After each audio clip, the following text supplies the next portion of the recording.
Welcome to the dopest live stream that's something like a podcast, something like a newscast, and sometimes like a showcase. Khary's crib, Khary's crib, Khary's crib, Khary's crib. Yo, it's another news day. I feel good, I'm on top like a kufe. Sipping my coffee, shaking my head for homies acting goofy. Guess they do it for the gram or the TikTok, so who's me? Welcome to the crib, let's kick it like Bruce Lee.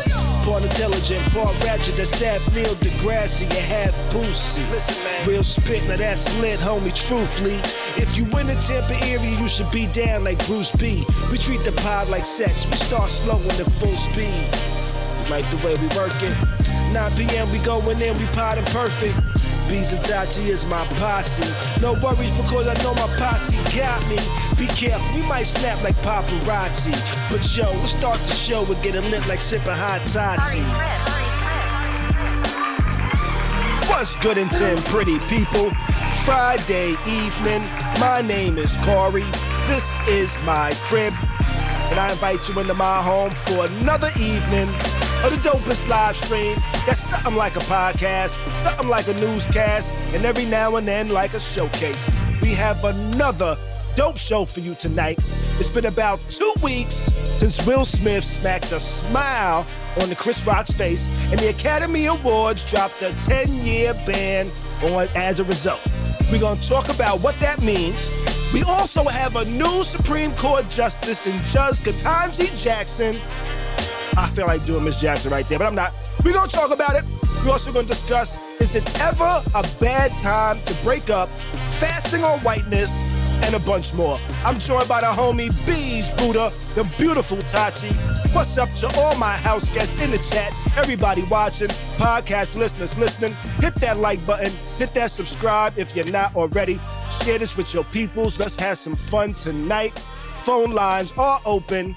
813-559-3339. Hit us up. Let us know your thoughts. Jump in the chat. Drop a comment. How is everybody doing? What's up to everybody in the chat? What up, Kimmy, Cheryl, Bronx Polo? Yo, Sean, what's poppin', y'all? How y'all doing? Yo, Beez, Tati, how y'all feeling? How y'all doing? How's y'all week been? Hey. I'm feeling good. Feeling good? Feeling good? Yeah. That's good. That's good. I was scrolling through your Instagram and I saw you went to a concert last night. I did. Where you also had a regret. I had a what? You had a regret. I think I know what you're talking about. Yeah, you regretted you didn't throw no panties on the stage. Listen, I would have took my gosh, what type thong. of show was going on when you wanted to throw your panties on the stage and you regretted not doing it? I would have took my thong off and like slingshot it up at the stage at Uncle Charlie. I had me a good time last night. Okay. Beez, we can't hear you. Let me see. Yeah, we can't hear you. Let me see. You can't hear me? There you go. What'd you say? I said you went to see Charlie last night. I saw Uncle Charlie. I saw New Edition. Mm-hmm. You said Bobby did three dance moves and got tired? That's what you said? Bobby, said listen. 3 dance moves and he was done? They had a whole routine, and Bobby walked off stage for one of the songs.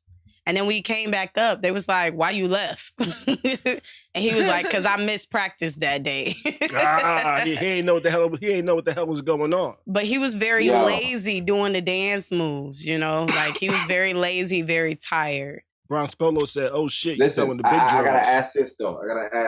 Uh-huh. All right, New Edition, okay, yeah. Mm-hmm. But Uncle Charlie, is he a performer? I was in my bag.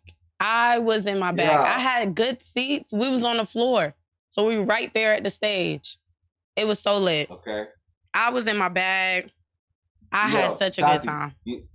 I have to ask you this. When you go see a Charlie Wilson show, right? Mm-hmm.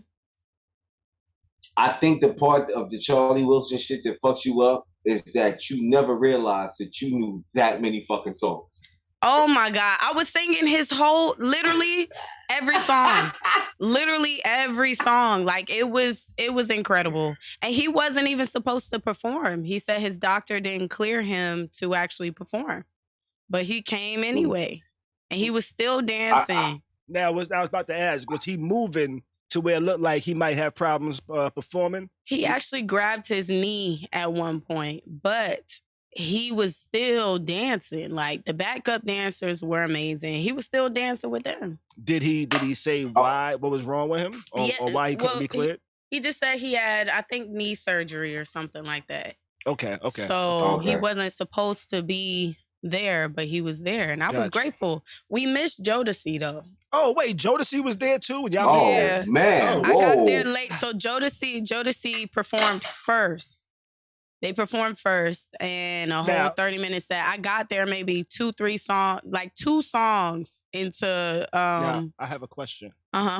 Let's go through the motions, baby. Now, Jodeci, when you say Jodeci performed, who was there from Jodeci? Was it just Casey and JoJo, or I missed it, so I don't know. Oh, even at the last, I thought you said you saw the last couple songs. No, of Charlie. The other 2 niggas is out of jail. I got there like 2 songs.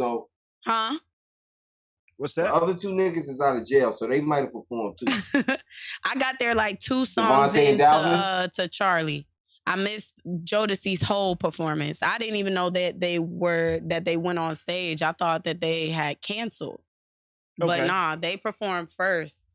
Got you. And I missed it. Sounds like a good time. Yeah, but even New Edition was lit. Like, it was so much fun. I mean, in between the artists, they was playing all the like Southern music. Like, I mean, it was people's grandmas and aunties, and they was sharp out there. They was doing they was swag surfing. Swag surfing at the New Edition concert? Yes. Then they turned on what is it? Nuck if you buck. Nuck if you buck. Yeah, we was lit. It was lit. I had a good time. I had a really good time. I got one more question, and I'm gonna leave it alone. So, did Charlie Wilson do that away from the mic shit? He did. He did when he hit when he hit the high note, and then he be like 10 feet away from the mic, and then he hit that high note and he just walk up on the mic. He did. Yo. Let me tell you something. He sounds just like the record. They don't perform like that no more. He sounds just like his records. They don't perform like that no more. No, dead ass. He sounds just like his records. It was amazing. I had such a good time. I was talking to everybody. You know, the mamas and the grandmas, they love me. We was just vibing the whole night. You know what you went and you saw last night, Tati? How do I say this? Last night you went and seen what real R&B talent. No, dead ass. That's my type of vibe. Not this bullshit that's out. You know what I'm saying? Not this bullshit that's out. Not to say that there ain't no good songs out, but I mean talent-wise, like dead back in the days, you had to sing. Yeah. You wasn't. You had to sing. That's. And it was a very, very last minute. Like, literally, I got hit up at 5:30, 6 o'clock. Like, we got extra tickets. You want to slide? Bet. I'm there. They said Charlie Wilson. I'm there. And then come to find out we had floor seats. Wilson. Right. Come to find out we had floor seats. So we was right there. Like, I mean, right there. I had such a good time. I had a really good time. Now, did you see anybody? Did you see anybody throwing panties on the stage? They played that too, Beez. I was jamming. You said what? Did you see anybody throw panties on the stage? No, but I would have been the one. I would have been the one. If I had on a dress, I would have been the one. I'd have flung them. We don't have to go there. But I'd have like a slingshot. Flung them right up there. Yo, did my man perform? I'll be your fair weather friend. You know he did. Be there to yeah, you know he probably performed all his hits. He performed all of his hits, and I was just so grateful because I swear to God, I was in there. I had smoked before I left, had some shots. I was vibing the whole time. That's what's up. Yeah, like you can't smoke at those concerts. No. We were at the where they have the Amalie Arena. You can't smoke in there, so I had to smoke before I got there. Before we went inside. But it was a vibe. I don't really like going to events where I can't smoke. Nah, I'm still gonna go. I'm gonna smoke before I get in there. I'll probably smoke there though. I'm on the floor like that. It be the concert, bro. It be the concert. Man, listen. Like when I went to Don't Laugh at Me. But when I went to see New Kids on the Block, Boys and Men, and NSYNC, you know what I'm saying? There was no smoking in that concert. Then I went to see Bad Boy Forever at the same place, and it was smoking at that concert. It all depends on the groups in the venue, yo. Got you. Yeah, I'm about to. Yeah, we had fun though. About to take me a shot. Drinking some Hendo tonight. Cheers to you. Yo, listen. The way Tati came around that corner, she would have spilled that yak. You saw how she came around that corner? When? I seen the whole whip in your arm when the phone was on the floor. I seen the whole whip. I want to spill the whole yak. Whip, like. Listen, I'll spill anything but the yak. I'm not spilling that. You wasn't drinking and driving, was you? What? You wasn't drinking and driving, was you? Nah, she wasn't drinking and driving. Okay. Oh no, I ain't had no yak when I was on the way here, but I definitely whipped it in here. Mm-hmm. Got you. Yeah. Well, but shit. You know, that's what Pinky told. That's what Pinky said. He said, "Yo, when he's spilling, you know, I told you about coming around the corners. You like to make me spill my yak. I would never spill my yak. That's rule number 1. All right, let's go ahead and jump into our first topic of the evening. It's already about 9:30 and shit. Let's see. We're gonna start it off with a more serious topic. A OnlyFans model kills her boyfriend. This happened a few days back, I believe, over in Miami. It says police are investigating a man fatally stabbed at a high-rise in Miami. It happened Sunday night. And it was actually an Instagram, quote-unquote, influencer, OnlyFans model. Her name was Courtney Clenny. She stabbed her boyfriend. That's the guy that like white girls? Killed her. Yeah, we'll get into that. Killed him. Police are currently investigating it. I'll put that in quotes as well, air quotes, because she has not been charged. It's Friday. This happened Sunday. She has not been charged. And the thing is, this was an interracial couple where black man, white woman. They actually admitted her to a mental facility. They kind of Baker acted her, unwillingly, and put her into a mental facility for whatever reasons we're not sure. But no charges have been filed, and they're still investigating. I kind of feel this is a little weird. This was a domestic violence situation. There's friends that have been saying, we've seen her hit him plenty of times. We've never seen him get violent with her in any way. They say it wasn't common for him to be violent, and they've had domestic issues off and on for a while, had a lot of heated arguments and things like that.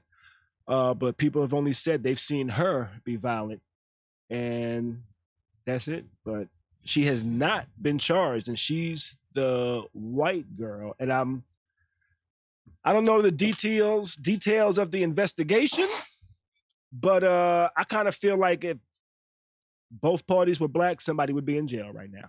Agreed. Oh yeah, agreed. Hell yeah.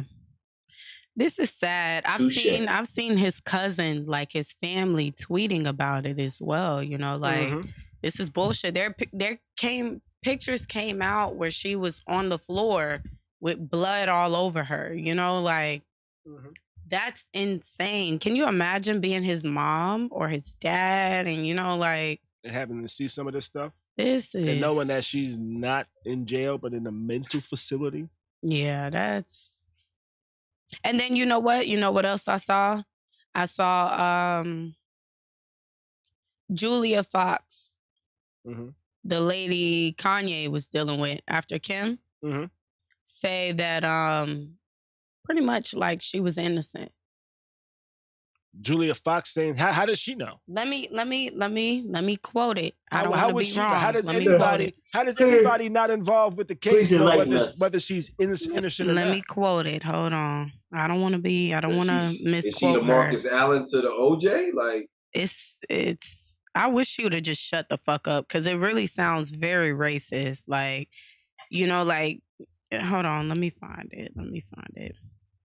Now, while you look for that, there's an ironic thing with the whole racism thing. And kind of what Beez touched on earlier. After this happened, there was another story that came out where they had tweets from the gentleman that passed away in this issue, in this situation. And by the way, his name was let me find his name. It was Christian. Christian Obumseli. Apologize if I'm saying his name incorrectly, but his name is Christian Obumseli. And there were some tweets that ranged between the years of 2012 and 2018 where he was kind of belittling black women, saying he wants a white woman, saying that he doesn't like black women in all types of fashion. And it was in pretty bad taste, if you ask me. I think I saw a little bit of that. I didn't read all of it because it's just, Right. Like, I'm not sure if I should even read these, being that he's passed away, but these were some of his tweets. What was his name? Christian Obumseli. He sounded like he wanted to be with a white girl. Obumseli. I don't know nobody black with some zelly. That's I believe he was Nigerian. Yeah, he was from Africa, Nigeria. Oh, he's Nigerian? Yeah. I know why he wanted a white girl. His Instagram back in 2011 was like, "Want a white girl, help." 2013, I can teach a white girl a little bit about African culture. When a beautiful white girls wear yoga pants. I wish I could find it, y'all. Hold on. He has the African issues of like Africans think that white women in Africa are like, full of ignorant black women. Why is there that one ghetto black boy in the back talking throughout class? You know what's crazy though? Black girls disgrace themselves on TV. Once again, I'm tired of these black girls in my government class. You know what's crazy? Even reading this after he passed, like I still don't feel like I still don't think he deserved that. Like nobody deserved that. He didn't deserve to die. Did not deserve that. Did not deserve that. Yeah, did he say some fucked up things? Yes, he did say some fucked up things. Did have some fucked up views. Did not deserve to die. Right. But I'm pretty sure there's plenty of people out there that'll say, well, you look for the grass greener on the other side, and yeah. So what Julia Fox said was, it sounds like self-defense. It sounds like self-defense. Yeah, that's what she said. Why? Because he was a black African. Right, because he was a black man. It's giving racist. It is. It's giving Emmett Till is what it's giving. It's giving very racist. Like the way that I'm not sure that how Emmett Till was racist, but the situation. I'm not sure how she can even imply self-defense when there's no details out about what happened. Exactly. The only details we have. Not a word. The most details that I found was that she stabbed him in the shoulder.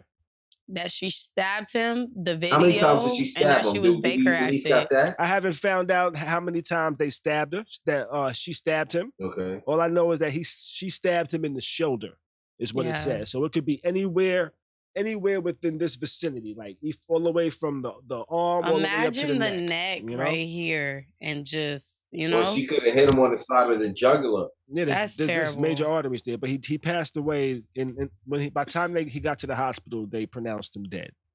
That's terrible. Imagine that being your kid. Like I think what fucks me up about this type of stuff is that like it's like fuck. Like what if that was my kid? Right. You have a child, so you can you like oh man, that if I don't know what would happen if I was in that position. Yeah, again, I saw his cousin, but online, just seeing that her tweets was like, this girl killed my cousin and she's not in jail right now. You know, like that's a terrible fucking feeling. That's a terrible feeling. It is. I couldn't even imagine. Knowing who did it. The police know who did it, and she's not in jail. She's in a mental facility. And her being in a mental facility at this point, will actually help. Means that she's gonna get away with this shit. Not just that. Even if they do file charges, this will help a case for her filing or her case being some mental shit. You know? If they don't use a self-defense plea, they'll be able to use some temporary insanity plea or some shit. Temporary insanity. You know? That's so or they're gonna try to flip it, and say it's a passion crime. Yeah, passion crimes still don't. Passion crimes aren't going to get you out of a conviction. Insanity would, though. Insanity would. Insanity stay in a mental facility for a little bit, or get a nurse or some shit, and after a little bit, you back living life how you used to live life. Like that shit is. Yeah. Fucked up. You know, but prayers out to his family. You know. Definitely. Hopefully they get justice for this. They haven't officially released her name because she has been Baker acted. Yeah, you gotta mute that phone, yo. Beez with the ringtone. Yeah. You definitely you gotta get that 80s. You gotta get that 80s porn ringtone out of here, yo. Word, man. This nigga Beez with the 80s porn ringtones, yo. So listen, while we were talking about, black men, I don't want to take, the attention away from him, but I remember being in college and there was a guy, he was dark skinned, he was darker than I was, right? Mm-hmm. And he used to say that he didn't date black girls because he thought black girls were ghetto and all types of shit, right? Mm-hmm. So he I think he transferred to the college that I was going to. Okay. And that was his stance. Like, I don't date black girls. Right? Mm-hmm. Of course, this goes through the grapevine, at the school. So, of course, black girls ain't even paying him no attention. Maybe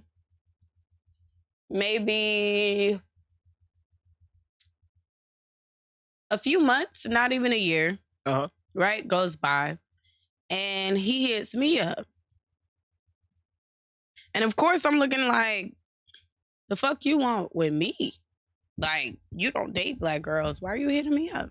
Mm-hmm. We had a conversation and pretty much, I never went on any dates with him or dated him, give him any attention. But he basically told me that he grew up like in a small town in, if I'm not mistaken, like Ohio or some shit, where he was like, it was only maybe about less than 10 black people in the school, in the town, not the school that he went to, and the town was mostly white.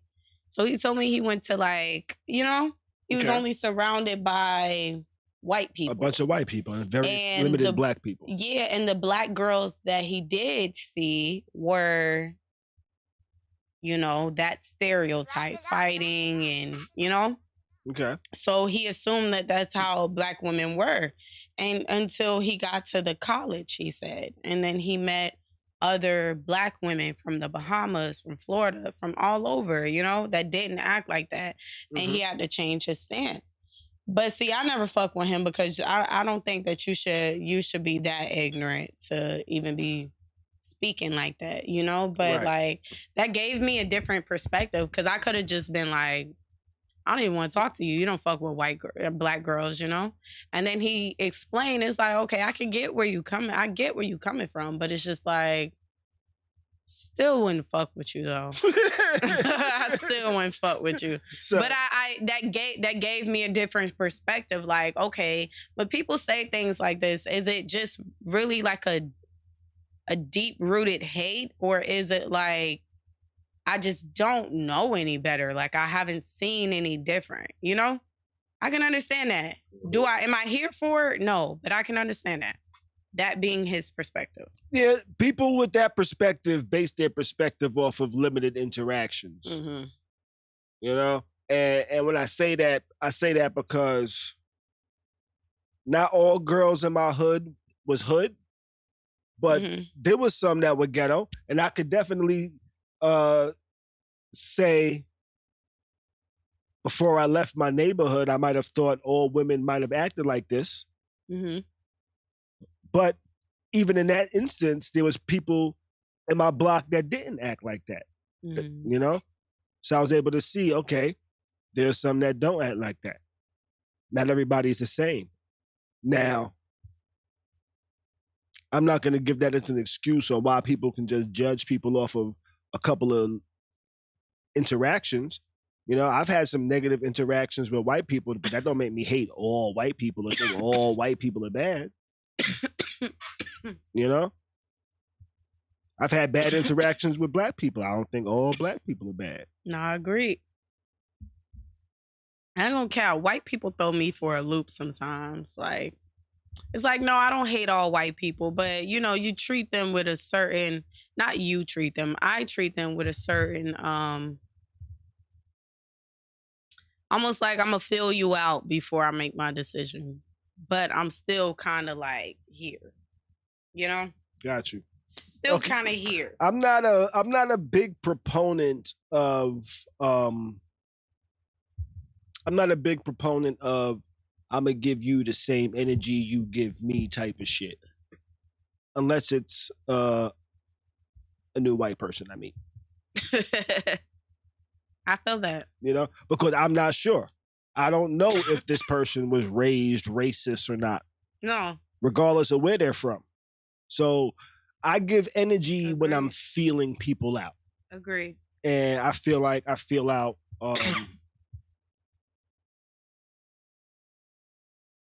And I'll be there's actually a difference in the white people I feel out too, on the way I feel white people out. Like I if I'm working with them, I feel them out a little differently than the ones I'm not working with that I just meet in public. You know, you want to know what's crazy? I've never really been close. And that's because of experience of working with white people. I haven't had very many bad interactions working with white people. Okay. Like how some people would say they might have bad interactions. I've had a few, but they haven't been as bad as some things that I've heard about. Mm-hmm. I think culture definitely matters. Like, my family kind of raised us in a way, like my grandma wasn't playing that shit. Like, don't bring no white folks at my house. That's my grandma. Don't bring no white folks to my house. Ain't no you date. Don't bring them over here, like dead ass. That's how it was growing up. Okay. And she did not refer to them as white folks. I know exactly how she refers to them. Exactly. So we grew up like that, and schools that I've gone to was predominantly black, you know? Mm-hmm. So I feel like my interaction with white people is sort of kind of limited to work or social, you know? I don't hate, like you said, I don't hate all white people, but still, I guess because it's just something in me being that, like, I think there's a difference between, I don't think there's a difference, but being that my family has like firsthand experiences, like things that they can tell us that they've been telling us growing up. Like, I think that because just being conscious of that, like, it's not a hate thing, but it's just like like you said, I deal with them on a date, I get to know them. Mm-hmm. But at the same time, it's just something in me that just kind of still, like, you know? Right. It ain't, I don't fuck with you, but it's like a here. Like, I'll fuck with you, but we here. You know? We ain't here. And sometimes I'm on the fence about that feeling. I'm not gonna cap. Like, I'm on the fence about that feeling. Like, you can't just hate people just because of their skin color, because that's one of the exact reasons that we have an issue with them, and that's not gonna get us anywhere, right? Right. But at the same time, it's like, bro, seeing the world and experiences, and again, having family that have stories to tell. You know, like this isn't, we're reading this in the history book. This is my grandma. This ain't my great-great-great-grandma. This is my grandmother. This is, you know? Mm-hmm. So hearing those type of stories just kind of like, you know? Yeah. No, I get it. I'm on the fence with it. Like I can never knock anybody about how they feel, or I'm on the fence with it because I understand shit. Yeah. I get it. No, I get it. My dad was born in the 40s, and he told me stories about racism in New York City growing up. Which New York was the North. That's where slaves ran to. That's very far up north. Yeah. That's where slaves ran to get away from racism. And there was still a lot of racism in New York. Yeah. All over. Yeah, it's just, man, listen, my people, I wish we talked more. Like my family, I wish we talked more, but at the same time, like the things that we have talked about, like knowing that your grandparents actually went through slavery, your parents went through segregation, like that shit is like actually hearing those stories like firsthand is different than reading about the shit. And then also just being raised a certain way is just like, like you just, it is what it is, but Yeah. I understand both sides, so I'm really just on the fence with it. I don't treat anybody differently, like, but I just think sometimes just certain shit you can't, I was at get over or what's funny? I was at Smoking Words a couple weeks ago, and this white kid performed. This white kid performed, and me and Nova was outside. We was talking about something, and the dude ended his verse, and how he ended his verse sounded like he was like nigga, somewhere in his verse it sounded like he said nigga. Look, you see my face, right? What? It sounded like he said nigga, and Nova was like, did he say nigga? I was like, okay. I thought I heard it, but I was like, you know what? Maybe it was just the way he's rapping very fast. So I'm like, maybe it was just the way some words. He said trigger. Yeah, it might have said. He better have said trigger, or he was gonna get the beat the fuck up. It might have been trigger. He said this shit fast. It might have been finger. But he could have said wigger. Hey, that's still not acceptable. Pronunciation is important. That's still not acceptable. That's still not acceptable. Wigger is not acceptable. That is not a word. You know what? I'm still offended. Too close. Facts. Too close. Facts. You saw that one dude that got smacked 15 times in that restaurant for saying that shit.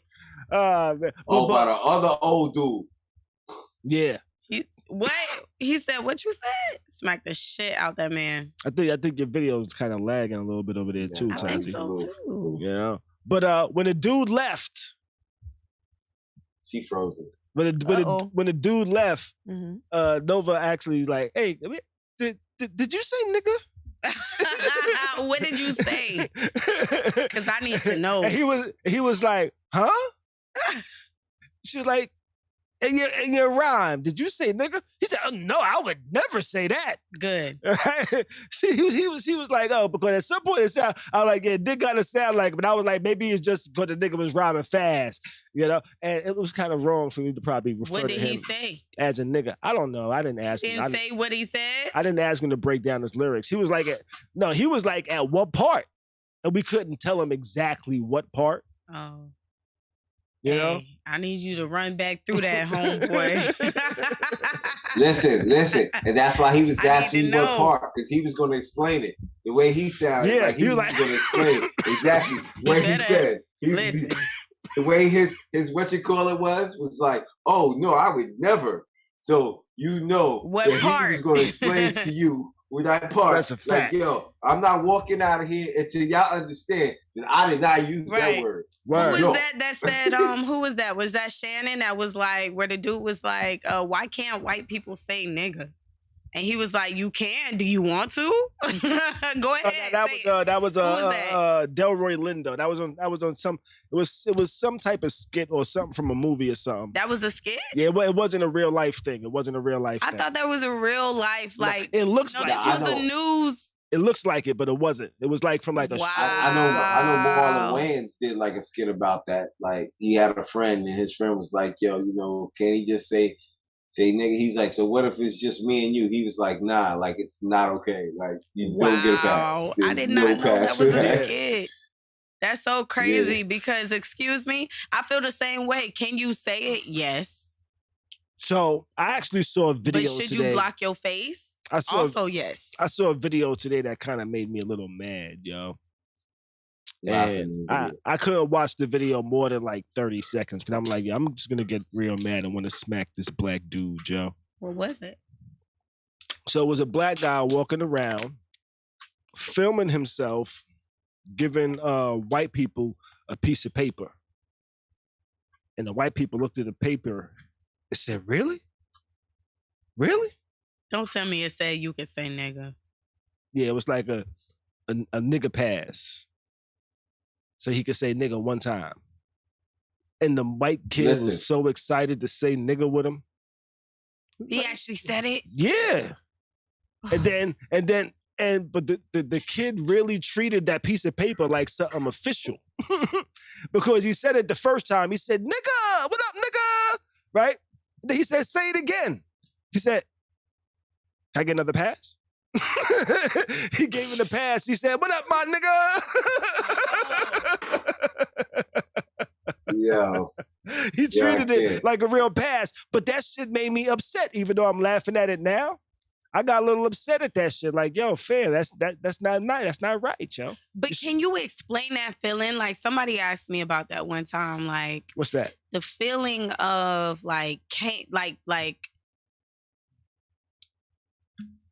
the feeling of kind of like gatekeeping the word nigga. Like nobody white can say this in my presence. Cause I'll be honest, even like Spanish people, that don't bother me. I feel like they black. They you know what I'm saying? Like, no, I did see somebody post about a week ago about how Spanish people in Florida don't say nigga. I don't know what's wrong with you. Nah, I know hella Spanish people in Florida. I said the same nigga. shit. I said, yo, all of them I know say mad nigga, really. Spanish people in Florida that say nigga all the time. They pretty much niggas too. They grew up next door to us. Exactly. Like, what the fuck we get treated the same way?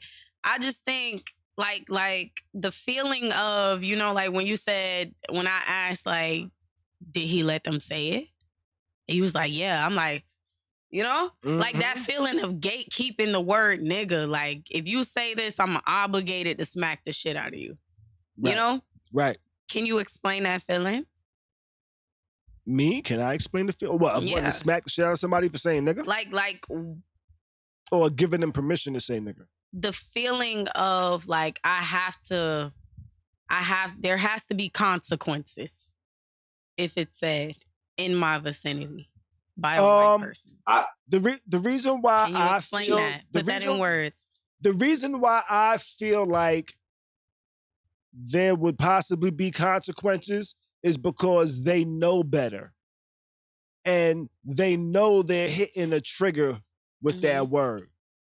They know that is not something they should be saying, especially in a black person's presence. Mm-hmm. So I think the reason why, like, I would feel like a gatekeeper of some sort is because motherfuckers know they shouldn't be saying that in my vicinity. And if you feel comfortable saying it around me, you should feel comfortable getting smacked like I'm Will Smith. But I'm gonna swing a little bit better. I'm not gonna twist and shit. That nigga looked like he was playing Twister when he smacked. Okay. But it's because they know that's not acceptable in my presence, and now you're stepping over the line, and you know it, and you did it on purpose just to see what my reaction would be, probably. Okay. What about you, Beez? I feel that it don't, like, I don't know. Sometimes it don't bother me. Like, it don't bother me. Like, I've been through a lot dealing with that, you know what I'm saying? Like, coming up, because, like my parents, my grandfather was a slave. My grandfather was born a slave, you know what I'm saying? My great-grandfather born a slave. Like, so it's like, food. It's different. Like, it's real. Depends on how you take it. You know what I'm saying? And that's exactly what I'm asking. I'm one who particularly, like, if I feel offended about it, depending on the race of person who says it, I'm just going to use your offensive, and just shut you up and make you feel the same way you want to make me feel. Right. Okay, so you're just going to go tit for tat and say, oh, you want to be derogatory? Well, let me show you how derogatory I can be. Derogatory I can get, yeah. Like, if you Spanish, I'm going to say this. Right. If you Asian, I'm going to say this. If you white, I'm going to hit you with a bunch of them. You know what I'm saying? I got a bunch of them for them. But you know what I'm saying? Yo, if you can, he keep them white. He keep them white. He stays strapped. And I got it for even in within my race too. You know what I'm saying? Because there's some race, some cultures. All skin folk ain't kin folk. It's some descents of black people will act like they're not black. You know what I'm saying? They're wherever country they're from. That's what they are. But you still black skinned, so you black. I mean, you know definitely met it's only 5 nationalities. When it all really boils down, there's only 5 nationalities of the world. Point blank. Okay. You know what I'm saying? That's what it is.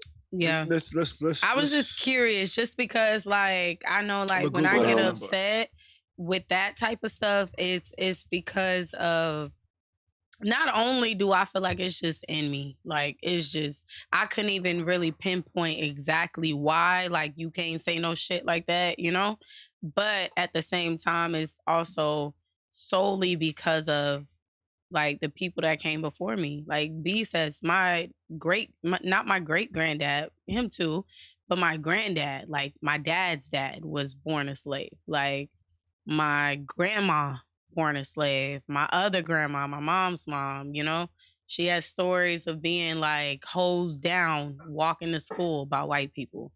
Dogs, like, they stick the dogs on them, So it, like, mainly comes from that. But I'd be curious, like, why, like, what is your personal reason, that we feel like we just have to gatekeep this? Like, this is just an unspoken rule in the Black community.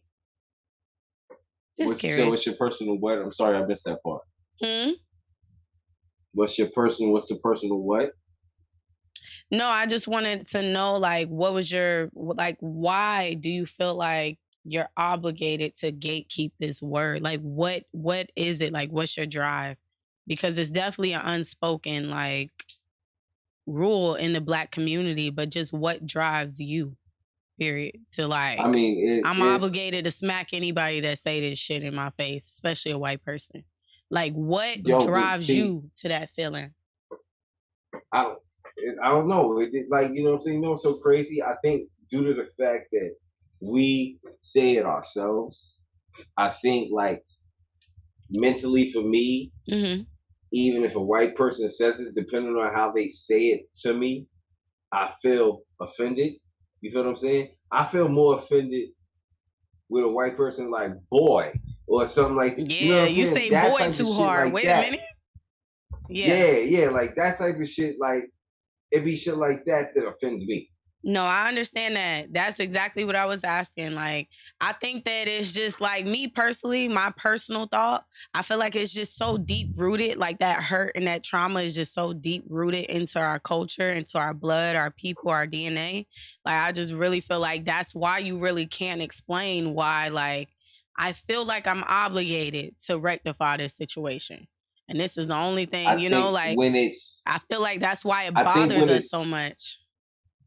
I think when it's said to you derogatory, and it's said to you derogatory from a white person, even an Asian or whatever. Yeah. Anything outside of your race, I think when it's said to you, it just triggers something as to, like, when we say it to one another.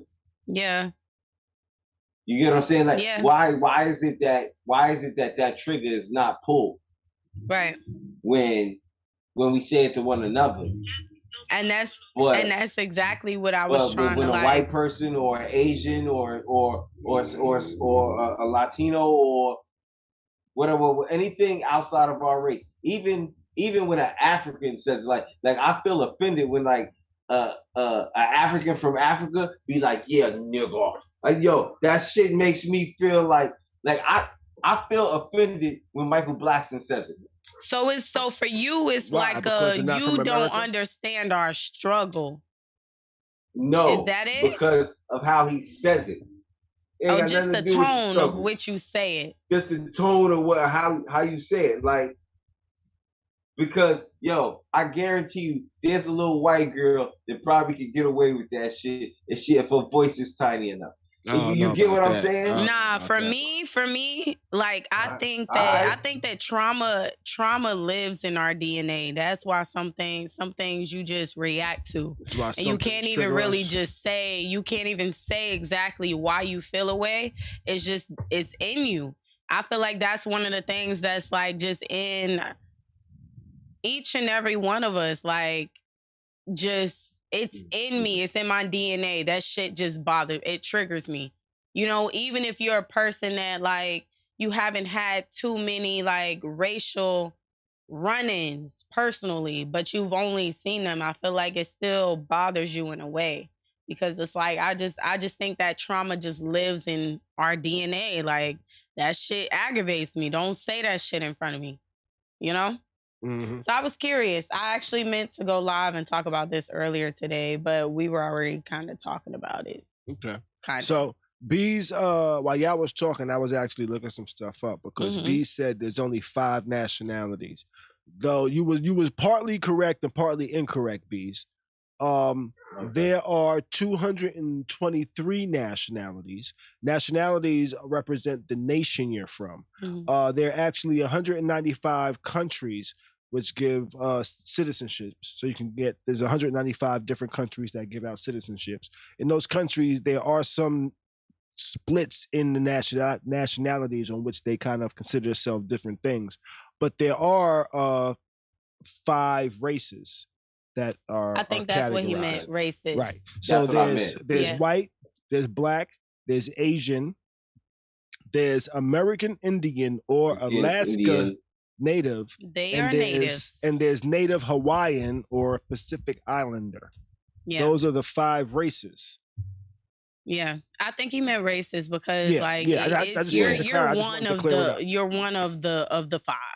You're one or more of the 5 or all. Honestly, of the 5. But you come from somewhere. Yeah. Right. And that's what I meant. There's 5 races. Right. And they base these nationalities off of where our races pretty much originated from. But it's I just find it funny that it's black or African American. So they kind of distinguish black and African American. You know what my mom says? Wait, I'm sorry. Black or African American, like Africa and Black Americans are the same thing. Right. But that's where they originated from. But they're categorizing us as 2 separate entities. Right. Black or African American. That's how we're described. I'm sorry, I cut you off. What was you gonna say, Tati? No, I was gonna say my mom the other day, she told me she went to Publix and she had a little run-in with a white person. They didn't say excuse me? You know what? Ever since I wrote a paper about this in college, I'm so aware of it now. Like, white people, if Black people, if you ever go to Publix, just Publix, just store. Anywhere, really. If you go anywhere, and let's say you and a white person are about to collide, right? They're not going to move out the way. You're going to be the one to move out the way. If you pay attention, you're going to be the one, not all white people, but most times. Or sometimes. Right? Mm-hmm. So you found there was a study that showed... There's a study that shows that white people just take up space and expect for you to move out of their fucking way. And it normally, for me, I wrote my paper on Publix because I always... That's my store. I love Publix. And it always happens. You can be about to collide carts. They are not going to move out the way. You can be about to bump shoulders. And where I'm from, if you bump shoulders with me, that means you want to fade. So for me, like, we about to bump shoulders so you don't move out my way. Like, if I didn't move, we would have hit each other. You get what I'm saying? Mm-hmm. And that just comes from a certain amount of just like, for me, again, for me, my family has gone through slavery. So the stories that I have heard, for me, it's about that whole, like, you know what I'm saying? Even if they're not consciously aware of that, that's just what they've been taught. You get what I'm saying? Like, that's just all they've known. You move out of my way, type shit. Mm-hmm. So I'm off topic, but ever since I wrote a paper about that shit, I've been so aware of it. I swear to God, I will not move out your way. And if you bump my shoulder, you best believe we gonna fade. But I'm not moving over. Only to race. With that being said, let's move on to our next topic because we've been off topic for about 20 minutes now. We really have. Let's questions and all that came out of it. So yeah, let's jump into our next topic. Let's go. Let's see. Will Smith has been banned from the Academy Awards and all other events associated with the Academy Awards for the next 10 years. All of this is because of the slap that was heard around the world and seen around the world and soon to be on a Red Table Talk. But this is the slap heard around the world that he's now being banned from all events for about 10 years. Do y'all think this is too harsh, the right penalty, or you can't go to some parties, nigga? I can't go to your party for the next 10 years? And at the end of the day, we'll throw our own parties. That is like, all right, so what? I can't come to the party? Like, fuck the party, nigga. You know what I'm saying? I crashed that bitch. No, dead ass. Fuck that party. Niggas. I'm Will Smith. I was invited anyway. Forget that party, you know what I'm saying? And at the end of the day, guess what? What's that? Somebody gonna give me one more chance to do a movie, and I'ma fucking blow your fucking doors off with the performance. And you ain't gonna have not a choice but to acknowledge it. That's Yo, the listen, part that's you gonna have be done. to, You're gonna have to talk about it. Right. But I can't be there because I'm banned. Right. Check this out. Tati, hold on real quick. Now, Khary over here in the chat said, I actually saw this tweet too. They said the people who stormed the Capitol got less penalty than Will Smith. And did. And this be the shit that we be talking about. This shit is stupid. He smacked somebody on some personal shit, and y'all got in his business, and now he's banned for 10 years? Are you serious? This is Will Smith. Yeah, so this is Will Smith. He can't win no awards. Cheryl says he can still get awards. Can he? He can still win the awards. He can't attend the show. How can he? Can he win the awards? Do you think that he will win awards after this? I don't think they'll give him awards. I don't think he will. They're probably not. They're probably gonna do his votes like Trump said that they did his votes. This was what, the Oscars, right? This Academy Awards. And yeah, it happened at the Oscars, but it's the Academy Awards. But I mean, we see this type of shit happen all the time with the Grammys. You will know, like the numbers will show that a certain person will win, right? But because that's not the majority pick, they don't win.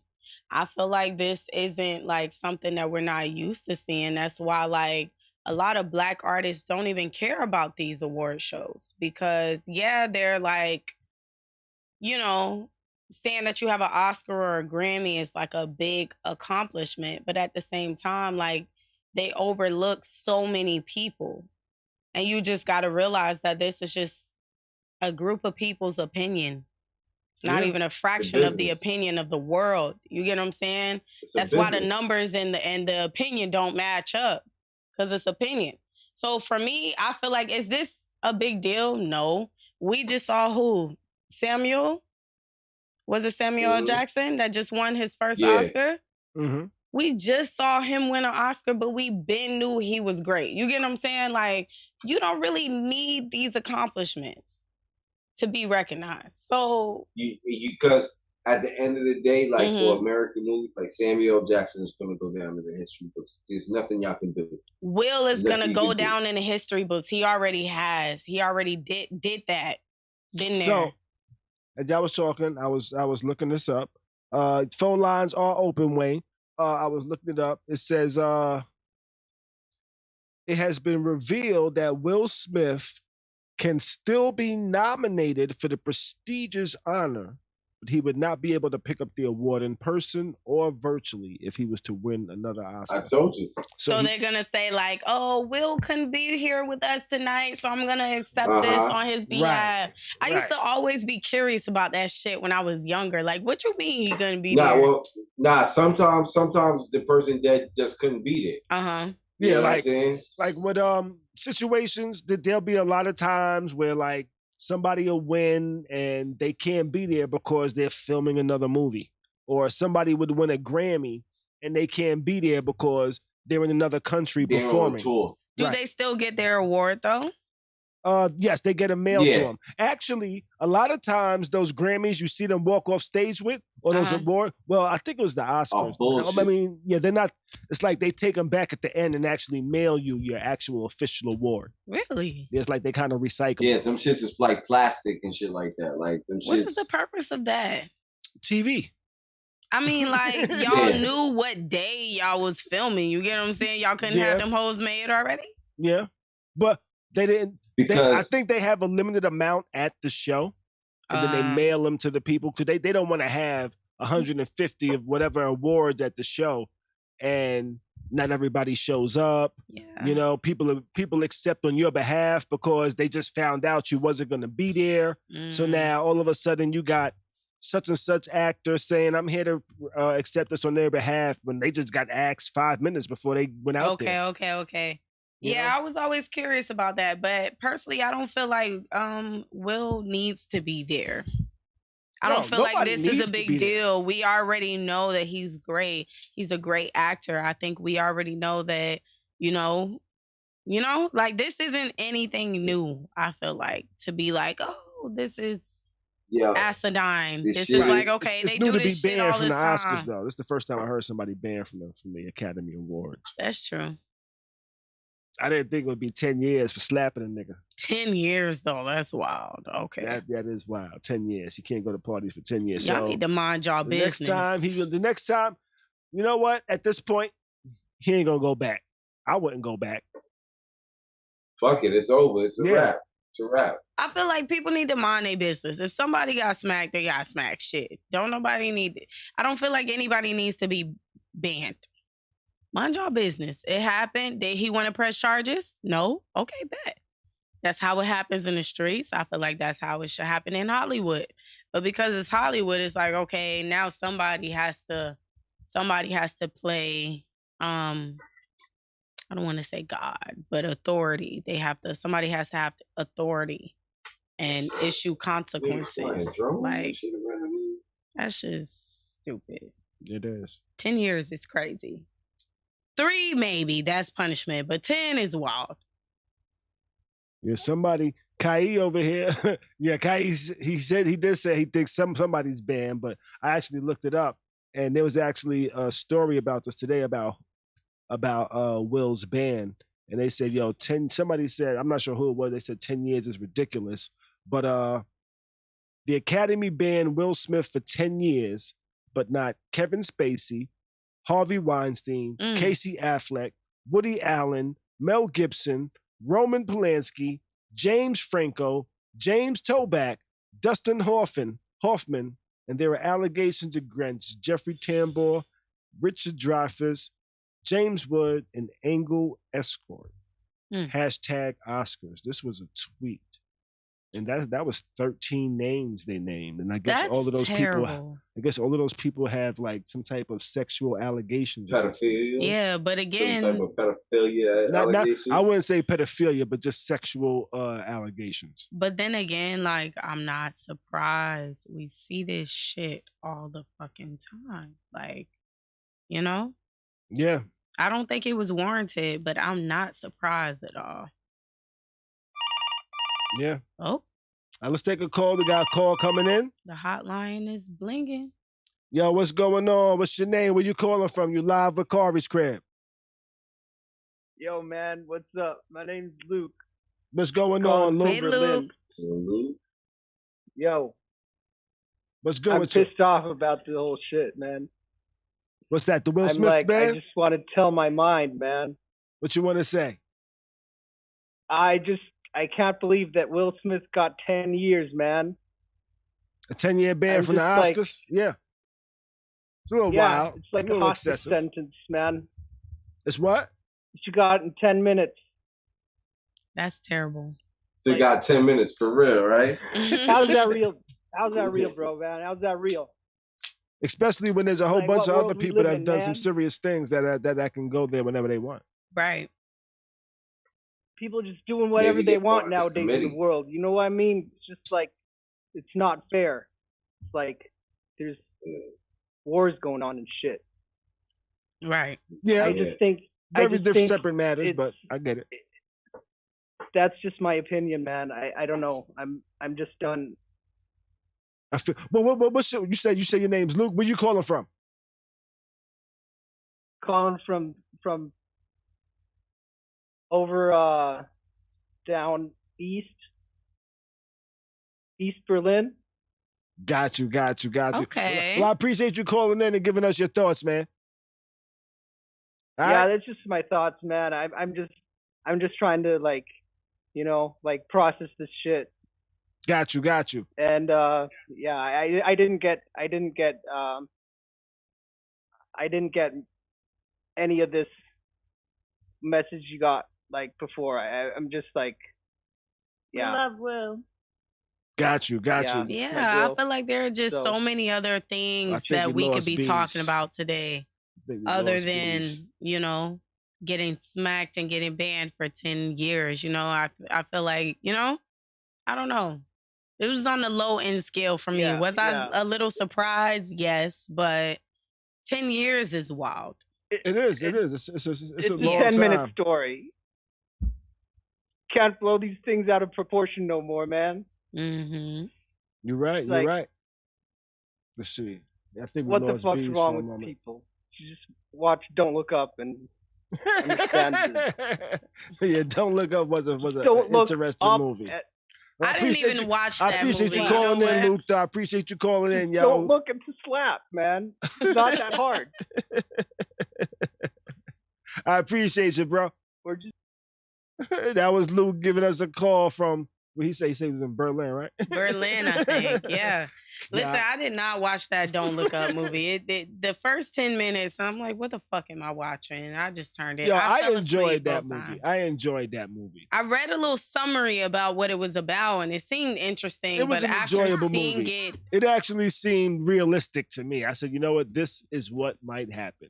Yeah, no, seriously. After seeing the little summary that I saw, the gist of it, it's like, okay, I can understand what they're getting at, and it's definitely true. Yeah, I definitely feel like that.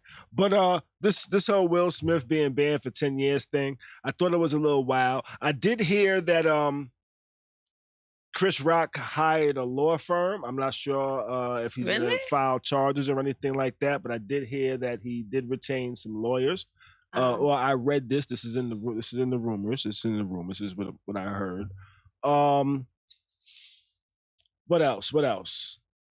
People still feel like he was defending his wife, even though I don't think this was the situation. Oh my God. Did you see her say that she wished that he didn't do that? I did. And and that kind of had me kind of feeling like that's a crock of shit. There you go, Beez. I kind of feel like you were supposed to kind of defend him in this situation. Are you serious? If this nigga walk up on stage and smack a nigga, the last thing you're supposed to say is, I don't think he should have did that. Nah, you're supposed to have that nigga back like, yeah.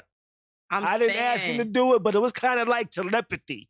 He kind of just read my mind. In my head, I sarcastically said, I wish this nigga Will would just go smack him.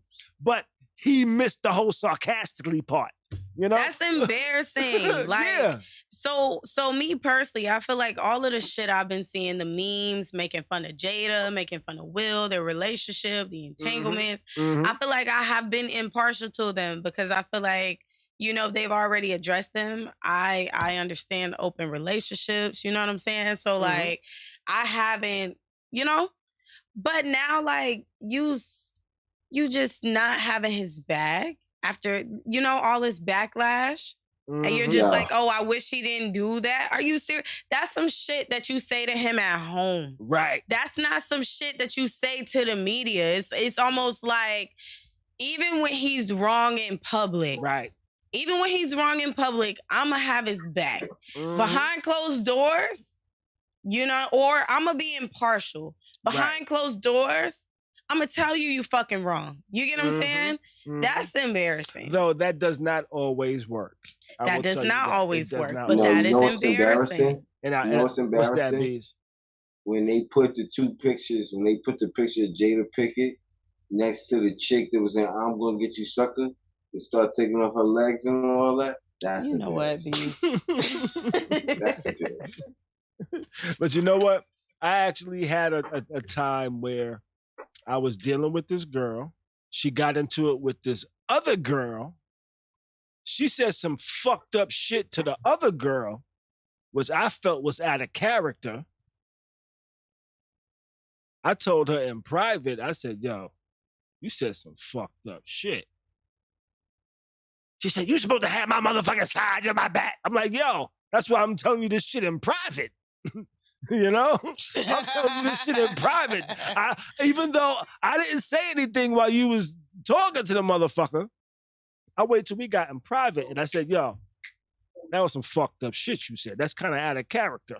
Motherfucker, you supposed to have my, like, yo, I'm telling you, listen, yo, you got out of character there. Like, you know, you got out of character. Yo, I go through that with my homegirls sometimes. They don't necessarily have to be like saying something nasty, but like in a situation where they were wrong, you know, like, okay, I understand you feel like this, but you dead the fuck wrong, you know?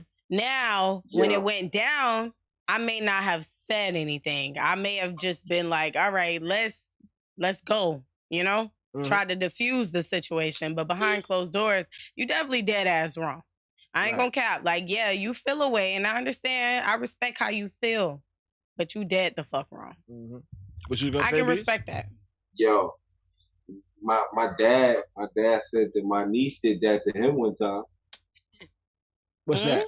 Yeah, he said some crazy shit to my mom's, and my niece like waited till my mom's was away, and then my niece was like, yo, listen, what you said, yo, that wasn't cool at all, bro.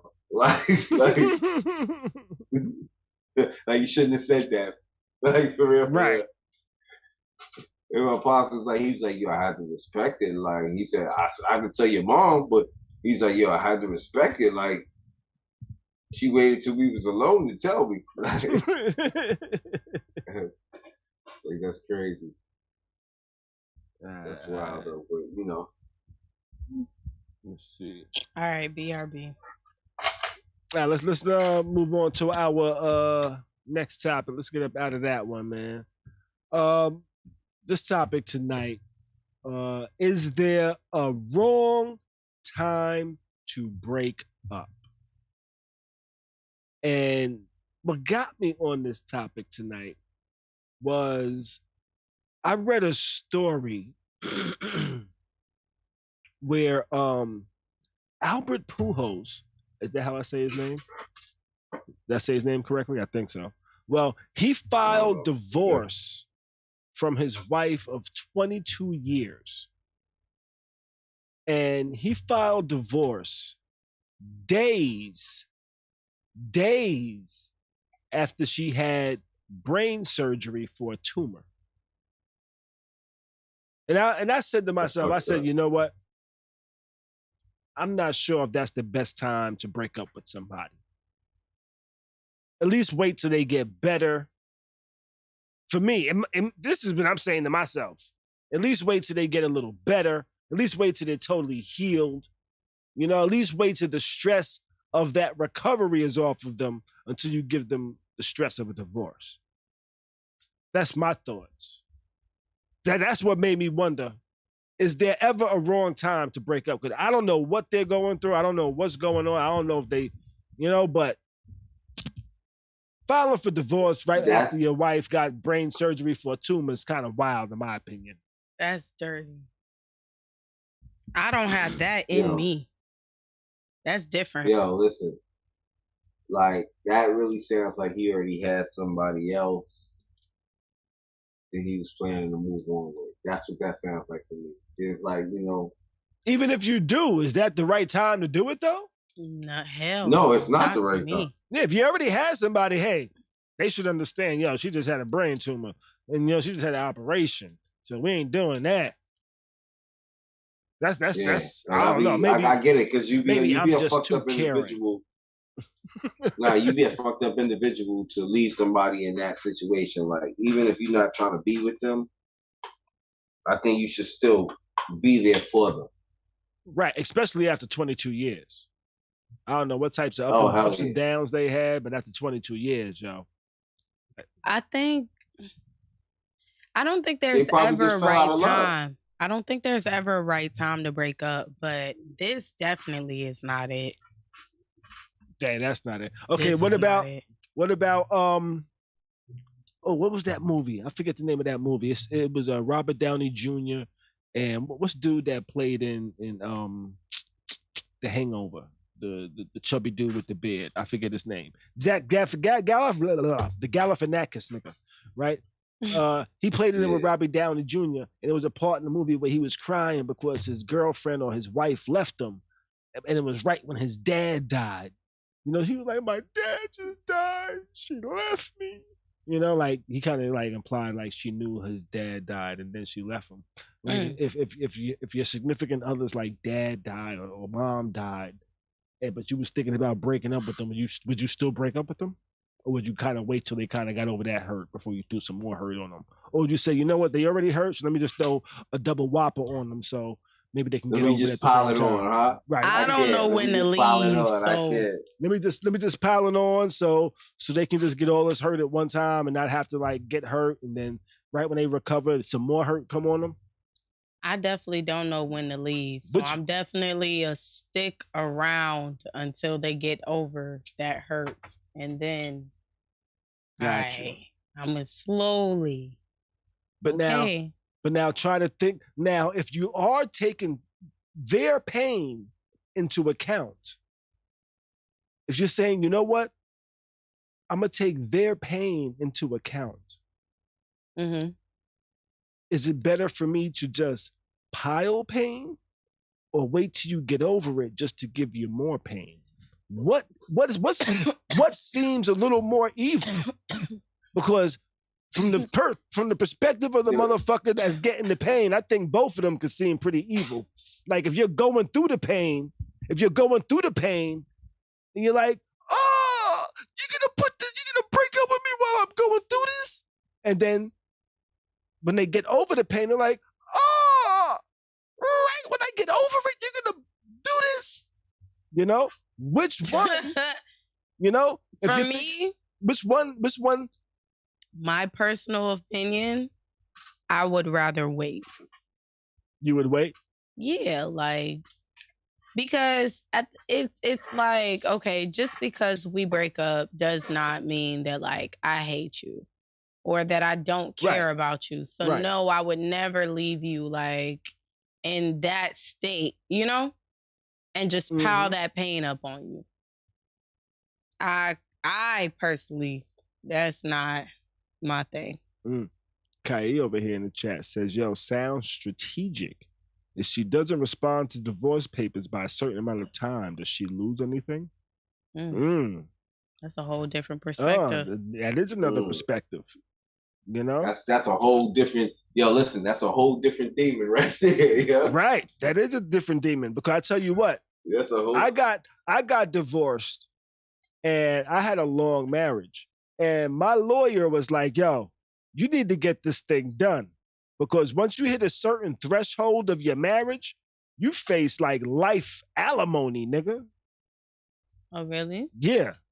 They was like, yo, if you was taking care of this person, if this person was living with you, if y'all was married and y'all doing your thing and you was pretty much the primary caregiver, at this specific point, if you are married this long, if y'all get divorced past this point, you're susceptible to alimony for a lifetime, for her lifetime, nigga. Yeah. Really? Yeah.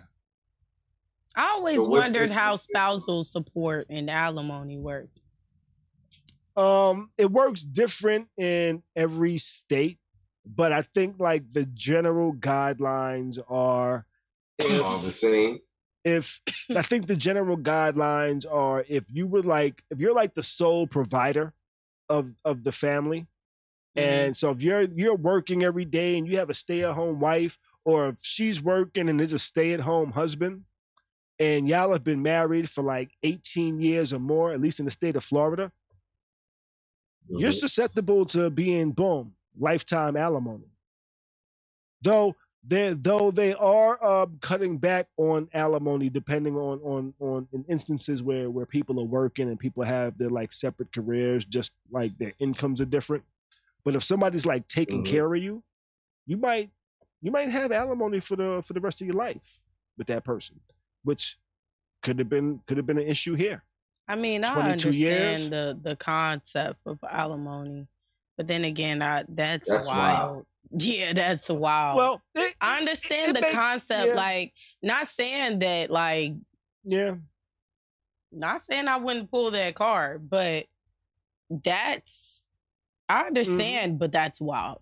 Like, I don't have alimony. My ex didn't actually go after alimony once we started actually getting into our divorce. But I think my situation was a little different because while we were married, she actually went to school, did some things so she could start a career and do things. Like that was the plan and shit like that, which she actually accomplished. But a lot of marriages where there's like a sole provider is like the woman stays at home and she kind of forgoes pursuing a career. So when the divorce happens 22 or whatever years later, she's not trained to do anything in a professional manner, in a manner that can get her a job. She's going to have to start from entry level at the age of 40 something, which is going to be very difficult for her to actually live and maintain a lifestyle that was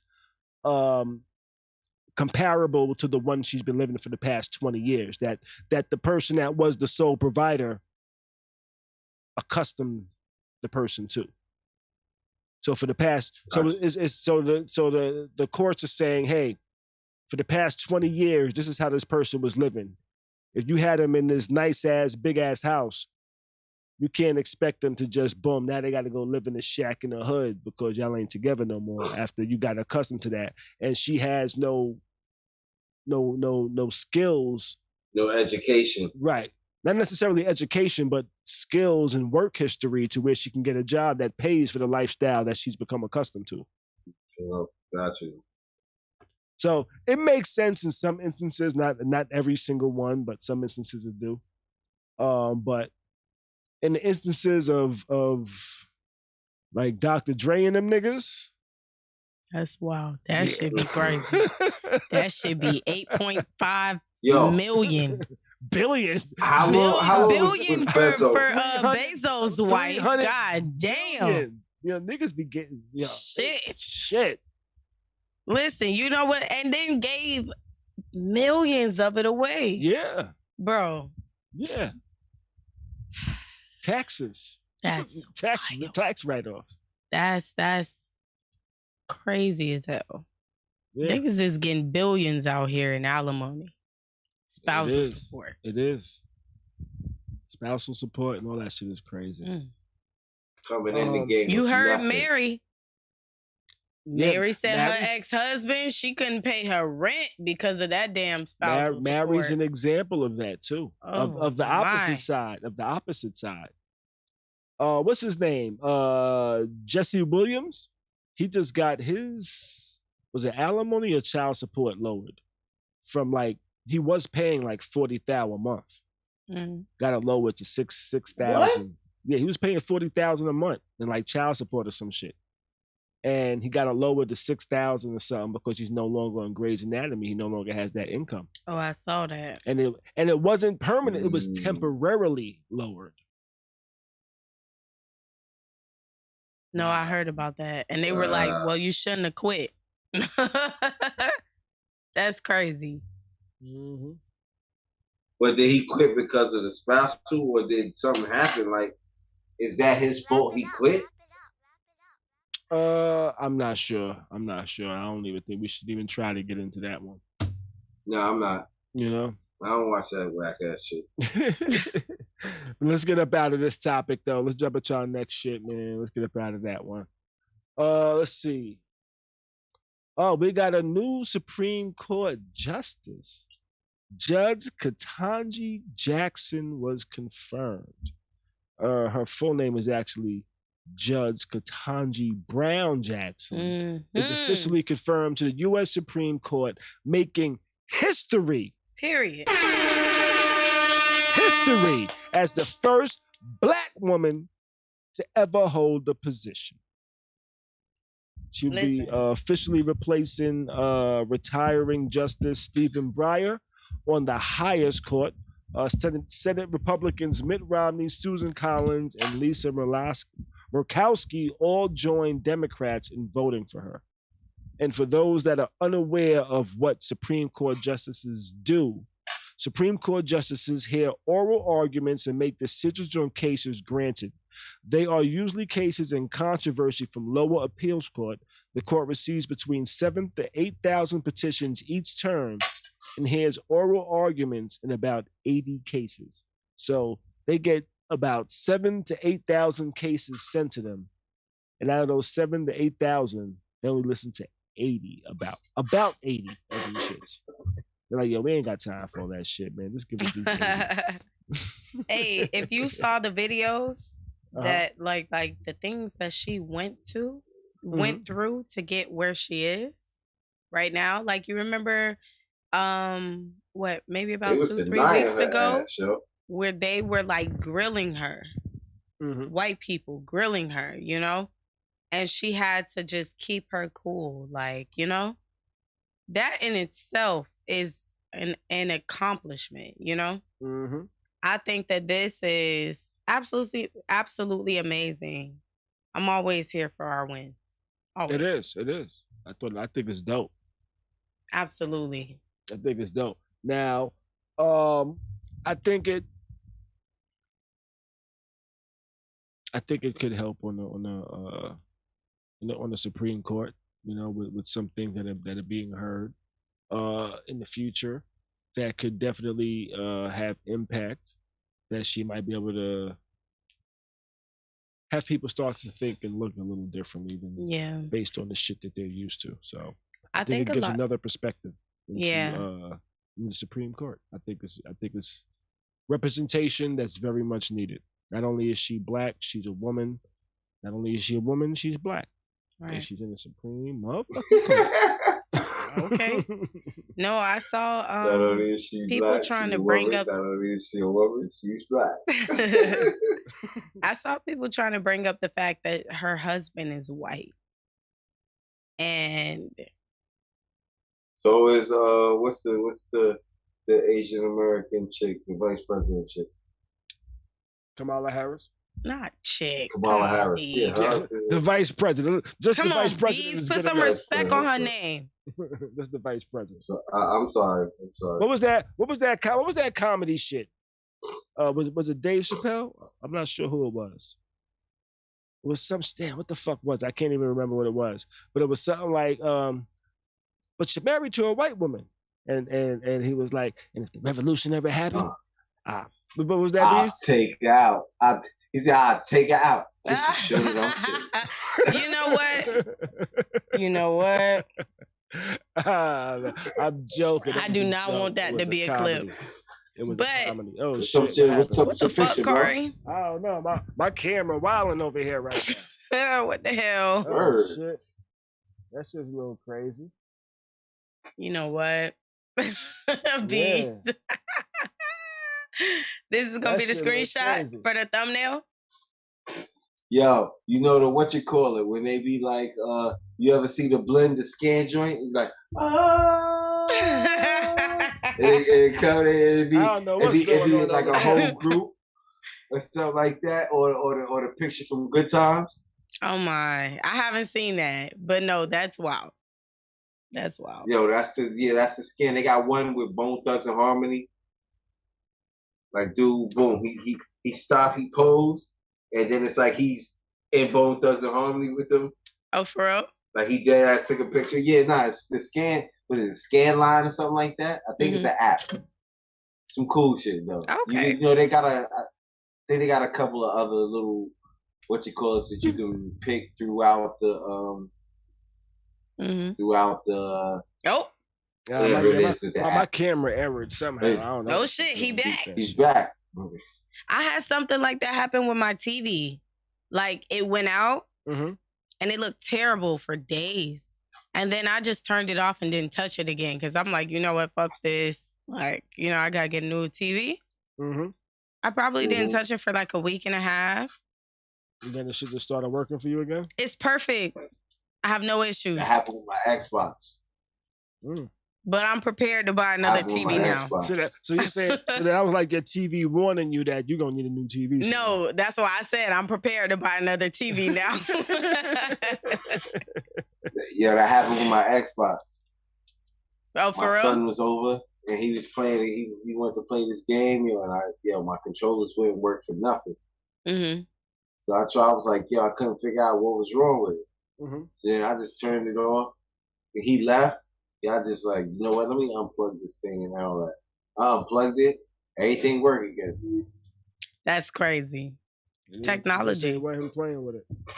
Technology does what it wants to do. No. All right, but let's jump at y'all next one. I think we wrapped up on this one, yo. Congrats to Judge Ketanji Jackson. I hope she does a good job. Shout Big out congrats. To her. Next topic. Fasting from whiteness. Have either of y'all ever heard such a thing? Fasting from whiteness. When I seen the post, do it all the time. I couldn't. I seen the post about it, and I was like, fasting for what? And then I kind of got it, like, oh, okay.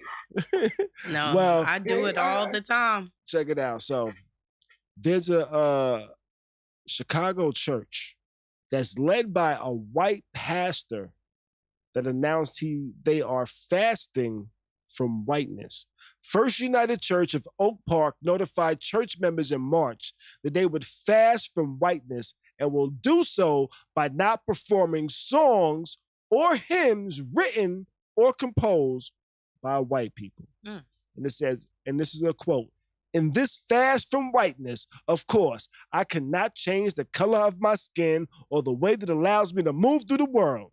That's a rep of the church, told the congregation. "But I can change what I listen to and whose voice I prioritize."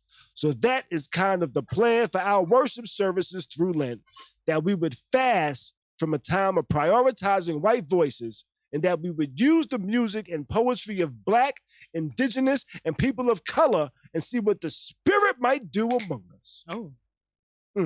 Amen. Amen. Goddamn, hallelujah. Time out. Wait, and the church also has a sign that reads, "Fasting from whiteness." No, dead ass. I do that shit all the time. But why did he preach it?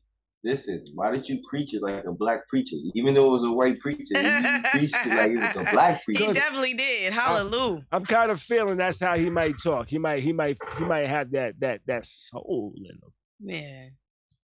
No, he ain't no Jimmy Swaggart or no. What's your man with the miracle water? I think if he in a Black neighborhood, he preaching like a. He got that little soul. It's like he drinks some extra Kool-Aid in the morning type of shit. Goodbye. You know? Stupid. He had Jesus' blood before every sermon. That's what it is. I just feel like we fast from the things that stress us out. So you even think he says whiteness stresses him out? Man, listen, the white people be white peopling sometimes, and that shit be a little too much for us. Like, you know? That whole Capitol situation, you know, really. If Will slapping Chris stressed them out, I'm traumatized by the Capitol situation. Right. The school shootings. Like, I'm not gonna, I feel like I'm stereotyping, but I haven't heard much from his congregation. Speak your piece, girl. Speak your piece. I'm curious. Look, I feel like I'm stereotyping, but I feel like it's also fact. I'm curious what his congregation thinks, though. I'm curious how they responded or reacted to this. Yeah, the white people are upsetting the other white people. There's an issue, guys. I know we all have issues within our own communities, our own race, and you know what I'm saying? But like, clearly, you know, it's time for some self-reflection, I think. Now, if either of you could actually fast from whiteness, what would you kind of fast from? I personally wouldn't have to stop doing anything. What's that? You said what? Space. Have you ever been someplace? Have you ever been in line with white people? They all up on you. All up on me. I know it's worse in New York because we have personal space here in the South. You don't walk within a certain, you know what I'm saying, parameter, because now you in my bubble. That's too close for comfort. That's a thing down here. I know New York, that's probably Tati, different. I'm not like in the city, so I don't really see that many white people like that. Like I see white people, like, you know what I'm saying, but I really see like Italians. But to me, all white people are white people. But I classify see, like, you know the Italians different than I classify the white people too. I ain't gonna cap. Do you? I do. Yeah, like a lot of people classify Italians different. They not in the same category of Caucasian for me. Me personally, I think that's why it is with white people that I am the way I am, because unlike them, I'll study their culture. I want to know about their culture just as much as I want to know about my own culture. You know what I'm saying? Don't get it twisted. But just to have a better understanding of why some of them may be the way they are, I study their culture. I know about Irish. I just think it's American culture. Nah, but see, you got Irish, you got Russians, like they all got different customs, and then that's why they got beef amongst each other too. You feel what I'm saying? Yeah, so, I mean, I think a lot of different nationalities that identify as white come to America and just they're white until they start speaking. You know, and but they're still like white. They are still white. That is the basis of it. But I put them in, you know, like they're white, but that's two different whites. I got two different files for white. There's like Caucasian, like, you know, the Karens. But and then there's like I think an American. They have a little bit of culture. You know what I'm saying? I think that's the difference for me.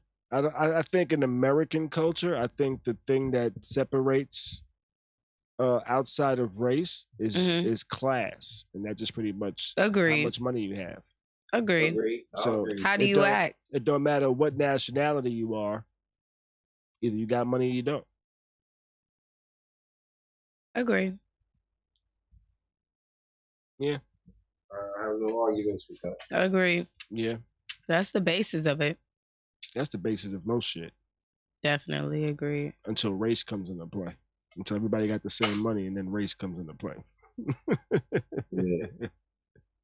You know? But let's move on. Oh wait. You said what you would fast from whiteness. What you said, Beez? space and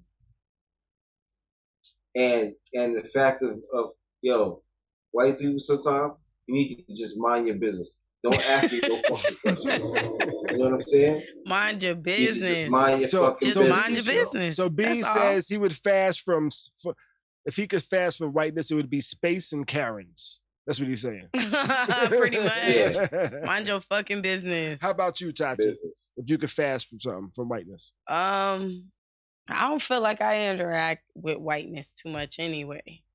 So I'm just... You interact with it on a daily basis and you don't even realize it. I do, but it don't really affect me, you know? I get you on that one. I get you on that like one. I live my life in a way where I am surrounded, like the basis of like who I am and what I do, who I associate with, who I network with is Black. Right. But you know what the wild thing about that statement is? What? As much as you and I feel the same way. I feel like it doesn't affect me. It doesn't affect me that I can directly see. No, agreed. That is definitely agreed. Definitely may affect me behind closed doors. Right. And I'm aware of that, but I'm also okay with that. So, the direction that I'm going in, I feel like I'm okay with that. Mm-hmm. But with that being said, I think if I had to pick something to fast from, it would be fasting from the whiteness shit that affects me that I don't know. Literally. Best way to say that, like, we go to pop-up shops and shit and support. And shit. We shop Black owned within the city. You know what I'm saying? Like, we definitely put on for our people in the city. I feel like at this point I shop with more Black owned companies. I don't buy shit from Fashion Nova and shit like that. Like, I'm not one of those people. I'm one of those, like, I get on Facebook, hey, I'm going to this event tonight. I'm looking for this type of outfit. Who got it? Mm-hmm. Period. And everybody within the vicinity and people that I know refer me to other people. Like, that's how I shop. That's how those are the events that I go to. I don't feel like whiteness. I don't need to fast from whiteness because whiteness don't affect me. Not like you said, that I can directly see. Right. And I'm cool with that. Right. Which would be, that could be a good plot for like a weird comedy. It's like you find like a genie bottle and one of your wishes is to like fast from the whiteness that I don't know bothers me. You gonna find some shit out, huh? Yeah, and you just realize. Oh wow, that's why I didn't get that job. And you just realize, it'd be shit like that, right? Right? But then you realize there's a whole lot of shit that hasn't changed. Yeah, and it's like this is all the shit that affects you that you know about. Mm-hmm. You got to be specific with your wishes. Oh, so they be taxing me when I go to park, huh? The mechanics, Mm-hmm. Yeah. Mm-hmm. Nah, that's a good idea. Yeah. But nah, seriously, that's my stance. I feel like I definitely understand, because the white shit that I be seeing going on social media is insane. The white people, they be white people but I don't feel like it directly affects my life. Feel you. I kind of feel like so far this tonight's live has been very unintentionally race-based.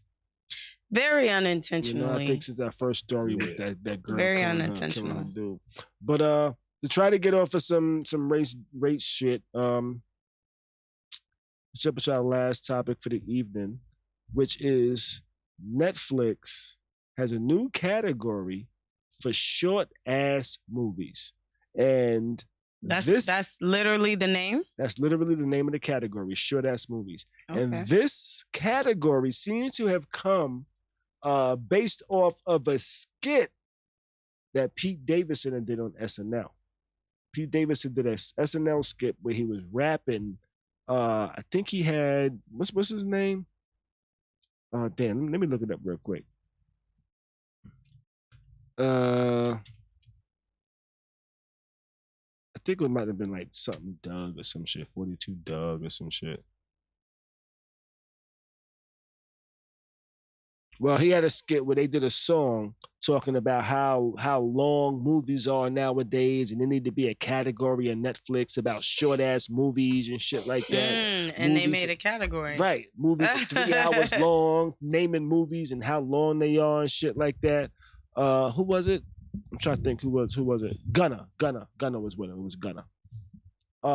And shortly after this skit, there's a category on Netflix called short ass movies, which are movies under 90 minutes. Which I can appreciate this category because sometimes I don't need no 3-hour movie, 2-hour movie, 2.5 hour long movie, because movies used to be commonly an hour and a half. 90 minutes was like the max a movie would be back in like the 80s and 90s and shit. The longest movies even I early knew was 2000s. Color Purple and Titanic. Right. Those were the exceptions. Yeah. The majority of movies were 90 minutes. Now the average movie is like 2 hours, 2.5 hours. Mm-hmm. But there's now a category for short ass movies because I would like a short ass movie to put my ass to sleep in case, and make it short. Make it short in case it's good and keeps me awake. Right. Sometimes you want to watch something that has the plot of a movie, but it's not really as quick. Long as a TV show. Like, right. You want something longer than a TV show, but shorter than 3 hours. Right. Like I want to know right now what's about to happen. Now, I actually searched this earlier. The genre is now called short ass movies. And these are all movies that are under an hour and a half long. It's actually, I pulled up like Netflix Coffee over and here. And... well, movies that are on Netflix. I'm not sure. Yeah, Coffee and Kareem is a Netflix movie. Is that an hour and a half? I don't know. Yeah. Let's see. Just trying to I actually pulled it up over here. You can actually search it. Just put on like short ass movies Netflix, and that shit'll come up in Google. Wayne said yes, Khary. I need short movies. Yeah, I'm gonna be looking at this genre quite often. Now, it didn't come up on like my home screen. I actually went to search and just put in short ass movies. And here's some of the short ass movies they have. This is the actual category. The genre is genre 816-03903 in the URL. But it's for short ass movies. And they got scary movies, thriller movies, comedies, actions. Oh, it got Bone. Like Project X is a short ass that's movie. My flick. Yeah, and when you watch a short ass movie, how long is it? It's like an hour and a half. Let's see. If I click it. I watched Project X very recently. Not an hour and 28 minutes. It's an hour and 28 minutes for that one. Damn. The first time I saw it, I thought it was longer than that. College Road Trip is what? These are all under 2 hours. I mean, yeah, all under 2 hours. Yeah, go over Road Trip. Road Trip is an hour and 34 minutes. Yeah, you know what? Yeah, I'm not gonna lie. That's what I'm used to. I'm used to movies being that you know. Surviving Compton. They're over. Dr. Dre, Suge, and Michelle, an hour and 27 minutes. If you can watch a movie, you can watch like 3 movies if they're an hour and a half. If they're 2 hours and 15 minutes, I'm probably gonna watch one movie and find a show, a little 30-minute, you know. So I'm looking at this list now. I might fuck around and watch Deck the Halls with Danny DeVito and Matthew Broderick. That's only an hour and a half. Oh, Matthew Broderick. So you thinking about Jingle All the Way with It's Turbo Time. That's the movie y'all said was a Christmas movie, right? Yeah, I actually had that playing one day. I had that playing one day when Tati came by. She was like, "What the hell is this shit?" She was like, "Why does shit look so old?" What's his name? Arnold Schwarzenegger. Yeah. She was like, "Why does shit look so old?" It's not what I said. Stop lying on me. No, I didn't know. I said it looks like a Christmas movie. Like I personally feel like any movie it was Christmas time. That is filmed at Christmas time is a Christmas movie. Yeah. Yeah, it was Christmas time when I actually played it. So, and that movie actually came out in 1996. I said that, no, what I said was that the acting was, what I said was that I just realized watching that movie that Arnold Schwarzenegger was not a good actor. There was so much hype when he was not a good actor. It's turbo time. Yeah, he was an action. He was an action hero. He's an action star. Like, listen, right. Like action movies, he's got like maybe like 5 good ones where you like, oh. And that was Conan. Terminator. Conan the Destroyer. Terminator was good because he ain't say shit. Commando. The ones he didn't really have to be affectionate in. Wait, no. So maybe 6. Predator. Maybe 6. The Running Man. He's got a lot then. Running Man. Raw Deal. Yeah, you're just gonna keep naming them, B. Yeah. Total Recall. Yeah. True Lies. Yeah. Yeah, he got some movies. He got some movies, Tati. Oh, he does, but he was not a great actor. And he has classics. Nah, he wasn't. And he has classic movies that came out with classic lines. And you would not think one of the most classic Arnold Schwarzenegger lines, other than "I'll be back," because that's the one. Came from not an action movie. It was rated PG. And there was a movie that had a lot of children in it. I remember Garden Cop. Okay, I remember that. And I remember he was in the You know what the line from that movie that's now famous from that movie is? What? I have a headache. Man. It might be a tumor. It's not a tumor. That's the line. It's not a tumor. And the other line was one of the other kids that said, what did he say? Oh, he would just come out of nowhere. Boys have a penis, girls have a vagina. These kids are in like kindergarten and shit. You know? Bronx Polo said Last Action Hero. Yeah, I could watch that movie anytime I see it on TV too. Arnold Schwarzenegger had some classics, yo. He did. Yeah, he had my classic. The classic line is, you remember I said I'd kill you last? Yeah, you did. I lied. I lied. That was from Commando. He was like the first nigga he killed. He was the first nigga he killed. That's your man from the Warriors.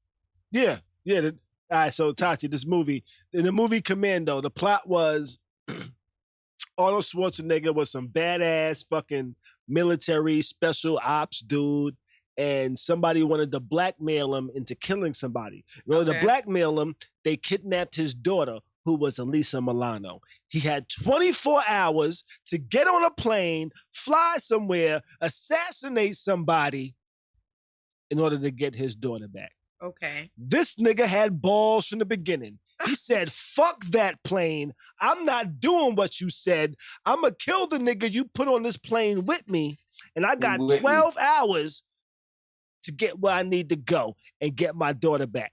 This nigga hit the nigga with his elbow and knocked him out, then broke his neck, took his hat, put it on his face, put his jacket, told the flight attendant, hey, my friend's tired. Don't bother him. They ain't bother that nigga for 12 hours. Arnold Schwarzenegger jumped.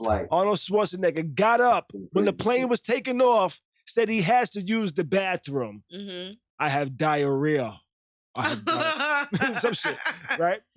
He went to the bathroom and ended up jumping out of the fucking plane, taking off into a fucking swamp. Right? To get his daughter. To try to find his daughter. I'm here for it.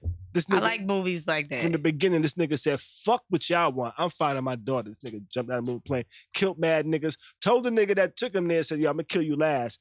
Found him first, told him he lied, and he didn't shoot him. He held him upside down by his ankle. One ankle. By one arm. You know? Held him over a fucking cliff. One arm. He was like, this is my weak arm. Yeah. with his left hand. He said, "This is my weak arm. You're making me tired." Right? That sounds like some shit he would say. And he held him over the cliff, and he said, "Remember when I told you I'd kill you last?" He said, "Yeah, man, you said that. He said, "I lied," and then let the nigga go. I said, "Yo." Yeah. Ray Dawn Chong was in that movie. Wayne over here in the chat says, "Khary, you know your movies." Yeah, Yo, that was the shit. Yeah, that was the shit, yo. That movie, yo, Ray Dawn Chong helped the nigga break out of jail. Ray Dawn Chong was actually a flight attendant in the movie that he kidnapped and told her, "Yo, niggas got my daughter. I need your help to get her back." Man. You know, at first she didn't believe him. Then she saw him beat a couple niggas' ass. She kind of got turned on and this shit. "I help you," you know. Yeah. Right? Tati, don't beat my ass. Hold up, Tati. The nigga ain't tell you though. She was scared to death of the nigga because she he took her to she took him to her car. And she had like a little Mercedes, right? So the nigga Arnold Schwarzenegger couldn't like a fit in the Miata. She had fucking like car. a Miata. Okay. So this nigga started ripping the seats. Yeah, the nigga just grabbed the seat, ripped that shit out, no tools. What? Ripped out the seat, threw it in there, threw it to the side, and said, "Okay, drive." Nigga sitting on the floor of the car. Because the nigga would have been like, his head would have been sticking up out of the convertible. You know what, nigga? You can't ride in my car. Right. No, shit. I'll strap you to the top or something. But Ray Dawn Chong shot she blew up the police van with a rocket launcher that they got from the gun store. They got a rocket launcher from the gun store, nigga. This was the 80s. You was able to actually do that. That's the wild shit. That is. You could have went to a fucking gun store and bought a rocket launcher. So you could go to the gun show and buy a fucking flamethrower for like $500, nigga. That's crazy. Burn this shit up. You know? But yeah. But nah, that's not one of the short-ass movies I saw in there. Though that movie is 1 hour and 30 minutes. I think Arnold Schwarzenegger's longest movie might have been True Lies, which was a really good movie. That was like one of his. That like 2.5? That was like his comeback movie. I'm not sure how long that movie was. All right. I don't know. 2 hours and 2.5 hours, 2 hours, 24 minutes. Motherfucker said my Arnold Schwarzenegger accent is funny. But shit, let's get ready to get up out of here, though. I think that's everything we got for the evening. I have nothing else on my docket here. Let's see. I'm tired. It's Friday. Yeah, that's everything, man. That's everything we got. Shit. So we got the cover. It was a fun evening. They said I gotta practice my Arnold Schwarzenegger accent some. I will do that. I'll be back. Oh, that'll be a good way for me to end the show tonight, huh? We'll be back on Tuesday. So yeah, let's get up out of here, you know? May your weekend be great. Do your best to stay sucker free and keep a smile on your face, baby. See you Tuesday, even though the screen says Friday, but I'll be back. Thanks for watching the dopest live stream. That's something like a podcast, something like a newscast, and sometimes like a showcase. Khary's crib. Khary's crib. Khary's crib. Khary's crib. Khary's crib. Khary's crib. Khary's crib.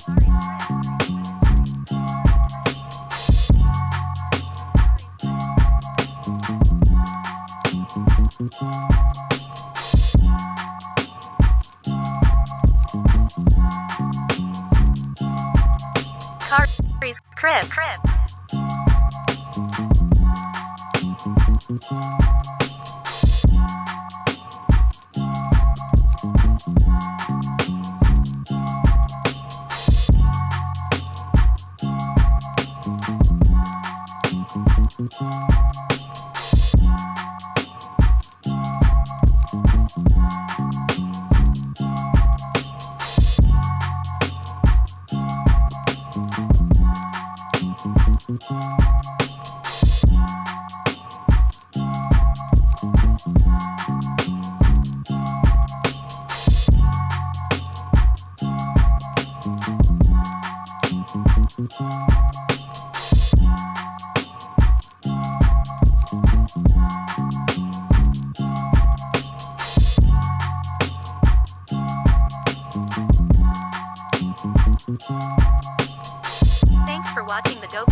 something like a newscast and sometimes like a showcase.